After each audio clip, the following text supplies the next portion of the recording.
Hello दोस्तों, bloody tax के एक और हैरान कर देने वाले एपिसोड में आप सभी लोगों का बहुत बहुत स्वागत है। मैं निखिल। मैं जिया। दोस्तों, हमें यकीन है कि आप लोगों ने ये जो लॉकडाउन का समय चल रहा था, इस दौरान आप लोगों ने काफी पुराने पुराने सीरियल्स देख लिए होंगे, जैसे कि रामायण, महाभारत, शक्तिमान और भी बहुत से फेमस पुराने सीरियल्स। और मुझे यकीन है कि उन्हीं सीरियल्स को देखने के बाद आप लोगों के मन में ये सवाल जरूर उठा होगा, क्या सचमुच में ये रामायण महाभारत जैसे इतिहास हमारे भारत के साथ हुए होंगे? क्या सचमुच इस दुनिया में रामायण और महाभारत के पात्रों का वजूद रहा होगा? आप लोगों के मन में ये जरूर आया होगा कि अगर इन पात्रों का वजूद इस दुनिया में था तो क्या उनकी शक्तियां भी इस दुनिया में मौजूद थी? दोस्तों, आज के हम इस वीडियो में आप लोगों को महाभारत की बहुत ही फेमस पात्र कर्ण की शक्तियों के बारे में बताना चाहते हैं। आप सभी लोगों को पता होगा कि कर्ण के पास एक ऐसी शक्ति मौजूद थी जिसकी मदद से उसे कोई भी नहीं हरा सकता था, और वो शक्ति कोई और नहीं बल्कि कर्ण के कवच और कुंडल थे। दोस्तों, आज हम लोग आप लोगों को कर्ण के उसी कवच और कुंडल के बारे में बताने वाले हैं जो आज भी इस धरती पे मौजूद है। और वो कहाँ है और लोगों को अगर मिल गया, किसी को मिल गया बाई चांस, तो उसके साथ क्या होगा, उसको क्या शक्तियां जो भी थी कर्ण के अंदर उसके अंदर आ जाएगी, वो सब कुछ डिटेल में बताने वाले हैं। आप लोग बने रहिए अंत तक। दोस्तों, आप सभी लोगों को तो ये बहुत अच्छे से पता होगा कि महाभारत का युद्ध इस दुनिया के लड़े जाने वाले युद्धों के इतिहास में सबसे भीषण युद्ध था। इस युद्ध के कारण पूरी दुनिया, पूरे भारत में बहुत बड़ी तबाही मची थी। दोस्तों, महाभारत का युद्ध बल्कि एक ही परिवार के लोगों के बीच में लड़ा गया था। यह युद्ध किसी और ने नहीं बल्कि 5 पांडवों ने और 100 कौरवों ने लड़ा था। दोस्तों, ये पांडव और कौरव एक दूसरे के चचेरे भाई ही थे, और ये युद्ध किसी एक सत्ता के लिए लड़ा गया था, किसी एक स्त्री की इज्जत के लिए लड़ा गया था, और वो स्त्री कोई और नहीं बल्कि द्रौपदी थी।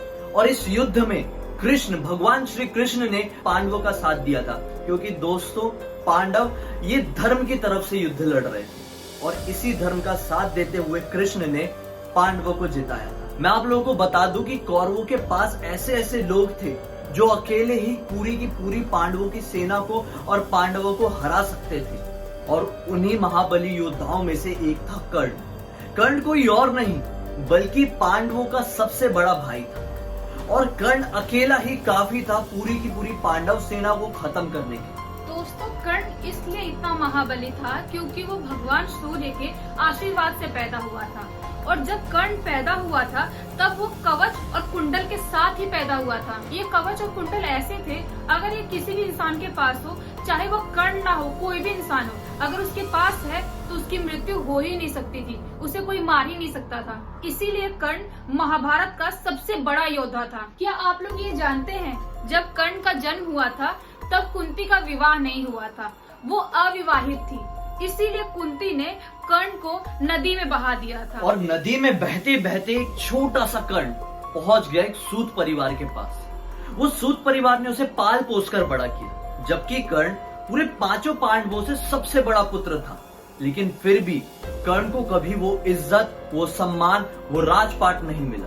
कर्ण बहुत सारे तानों के साथ, बहुत सारी मुश्किल के साथ बड़ा हुआ, क्योंकि सभी लोग उसे एक सूत पुत्र मानते थे।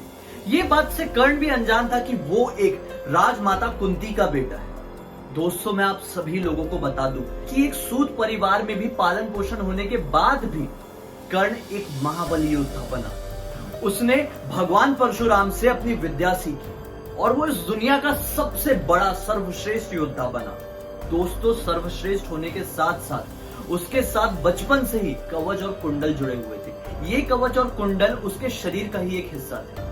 अब दोस्तों, कर्ण को हरा पाना नामुमकिन था। दोस्तों, बचपन से ही कर्ण बेइज्जती के साथ बड़ा हुआ था, और इसी बेइज्जती का बदला लेने के लिए वो पांडवों के खिलाफ महाभारत का युद्ध लड़ रहा था, वो अब कौरवों के साथ। जब कर्ण, महाबली भीष्म जैसे लोग कौरवों के साथ उपस्थित थे तो कौरवों को हराना लगभग इम्पॉसिबल था। भीष्म की मृत्यु के बाद कर्ण बहुत ही ज्यादा शक्तिशाली साबित हुआ।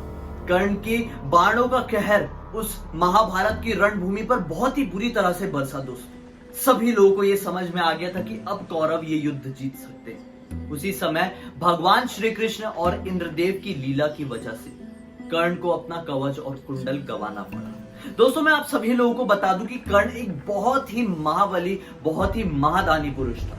वो जब कभी भी सुबह के टाइम जब सूर्य देव की पूजा अर्चना करता था तो उस समय अगर उसके सामने कोई भी भिक्षु भिक्षा मांगने के लिए आता था तो बहुत बड़ा दान करता था, मुंह बोला दान कर देता। और इस चीज के बारे में पूरी दुनिया को बहुत ही अच्छे से पता था। इसीलिए भगवान इंद्र ने एक दिन एक साधु का रूप लिया और पहुंच गया कर्ण के पास। कर्ण साधु को देखते से ही पहचान गया कि वो भगवान इंद्र है और उसने बोला, भगवान इंद्र आप क्या मांगना चाहते हैं मांगिए।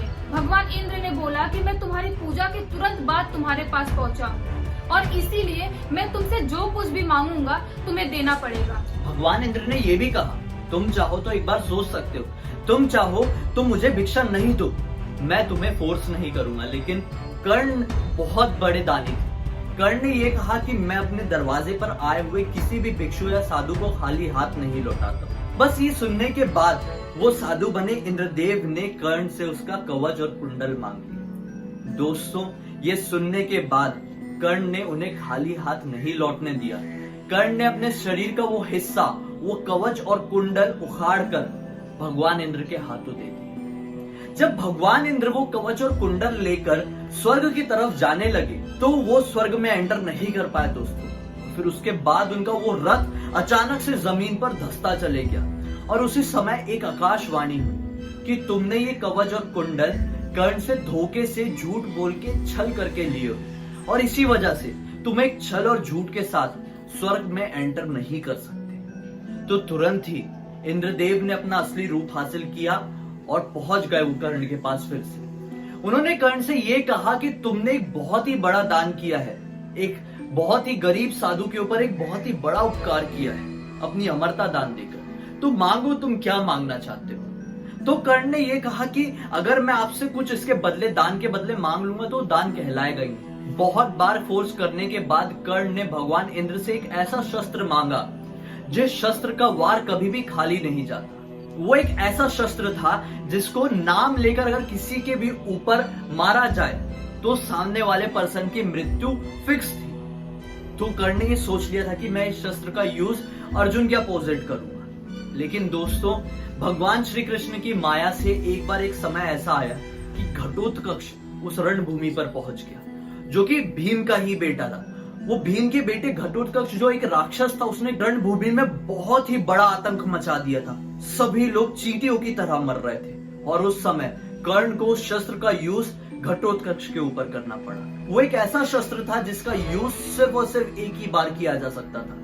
वो यूज अर्जुन के खिलाफ करने वाला था लेकिन अब वो घटोत्कच के खिलाफ कर दिया था। और अब कर्ण के पास ना ही वो शस्त्र था और ना ही उसे कवच और कुंडल। फिर ऐसा एक दिन आया, अर्जुन ने कर्ण को निहत्था पाके उनका वध कर दिया। इन्हीं सभी चीजों के दौरान ये सवाल आता है कि आखिर कवच और कुंडल गए कहाँ? क्योंकि क्लियरली आकाशवाणी हो चुकी थी कि आप कवच और कुंडल के साथ स्वर्ग लोक नहीं आ सकते, क्योंकि वो कवच और कुंडल को धोखे से, छल से हासिल किया गया था। आप सभी लोगों के मन में भी ये आता होगा ना कि जब उस कवच और कुंडल के साथ स्वर्ग में एंटर नहीं किया जा सकता था, वो कवच और कुंडल एक ऐसी चीज थे जो किसी भी इंसान को अमर बना सकते थे। तो मतलब वो कवच और कुंडल भी अमर हुए, वो भी नश्वर हुए, तो वो आखिर गए कहां? दोस्तों मैं आप लोगों को बता दूं, वो कवच और कुंडल भगवान इंद्र ने इसी पृथ्वी लोक में छोड़ दिए थे। वो जब कवच और कुंडल इसी पृथ्वी लोक में छोड़ दिए तो सूर्य देव और जो हमारे समुद्र देव हैं वो एक साथ इस कवच और कुंडल की सुरक्षा करने लगे। माना जाता है कि कर्ण के यही कवच और कुंडल कहीं और नहीं बल्कि पुरी के नजदीक कोणार्क में स्थित है। कोणार्क में आप सभी लोगों को पता होगा एक अकेला सूर्य मंदिर है जो कि बहुत ही रहस्यमय ढंग से बनाया गया है। बहुत ही हैरान कर देने वाली चीजें हैं उस मंदिर में। उस मंदिर को ना जाने कितने ही बार आक्रमणकारियों ने नष्ट करने की कोशिश की है, लेकिन फिर से उस मंदिर को नया करके बना दिया जाता था। आखिर क्यों किसी एक मंदिर को बहुत बार नष्ट करने की कोशिश की गई? कहीं इसी कथा की वजह से तो नहीं कि कर्ण के कवच और कुंडल आज भी कोणार्क में स्थित है? कहीं वो मंदिर ही एक ऐसी जगह तो नहीं जहां पर कर्ण के कवच और कुंडल आज भी सुरक्षित तरह से रखे गए होंगे? माना यह जाता है कि तक्षक नाग आज भी कोणार्क में कहीं ना कहीं उन कवच और कुंडल की सुरक्षा कर रहा है, क्योंकि ये कवच और कुंडल किसी भी इंसान के हाथों लग गए तो वो इंसान इस दुनिया का सबसे शक्तिशाली इंसान बन सकता है। वो मतलब पूरी दुनिया जीत सकता है, क्योंकि वो इंसान अमर हो जाएगा। और कोई इंसान अमर हो गया तो उसके अंदर बहुत ज्यादा घमंड हो जाएगा, और वो फिर इस दुनिया की क्या हालत करेगा कोई सोच भी नहीं सकता। वो कवच और कुंडल को हासिल करना इतना ज्यादा मुश्किल है जैसे कि पूरी दुनिया एक घास बन चुकी है और वहां पर एक सुई खो गई। माना ये जाता है अगर किसी इंसान ने उस कवच और कुंडल को पहन लिया तो उसका शरीर वज्र का बन जाएगा और वो इंसान अमर हो जाएगा। दोस्तों, ये जो कोणार्क का सूर्य मंदिर है, यहाँ पर कभी भी किसी ने पूजा नहीं किया है, फिर भी इस मंदिर को सही सलामत संभाल के रखा जाता है। कहीं ये कवच और कुंडल ही तो एक कारण नहीं कि इस मंदिर का बार बार नष्ट होने के बाद भी निर्माण किया जाता है। ये कोई भी नहीं समझ पाया है, और शायद ही कोई समझ पाएगा। शायद ही कोई ऐसा इस दुनिया में दिव्य पुरुष आएगा जो इस दुनिया में कवच कुंडल की सच्चाई को हम लोगों के बीच में बता पाएगा, जो शायद कवच और कुंडल को निकाल पाएगा। बहुत सारी कथाओं में बहुत सारे लोगों का यह भी मानना है कि भगवान विष्णु का 10वां अवतार जो कल्कि अवतार होगा, उसी को इस कवच और कुंडल की पूरी सच्चाई पता होगी और वही अवतार कवच और कुंडल को बाहर निकाल पाएगा। दोस्तों, इसी हैरान कर देने वाले तथ्य के साथ आज हम आप लोगों से विदा लेना चाहते हैं। हम लोग ये चाहते हैं कि अगर आप लोगों को ये कहानी अच्छी लगी है तो इस वीडियो को ज्यादा से ज्यादा शेयर कर दे, ताकि सभी लोगों को ये पता चल सके कि कर्ण का कवच और कुंडल कहीं और नहीं बल्कि उड़ीसा के पुरी के पास के कोणार्क के सूर्य मंदिर में स्थित है। और उस सूर्य मंदिर में भगवान का तक्षक नाग ही उस कवच और कुंडल की सुरक्षा कर रहा है। वो तक्षक नाग को और वो कवच और कुंडल को देखना इतना ज्यादा आसान नहीं है।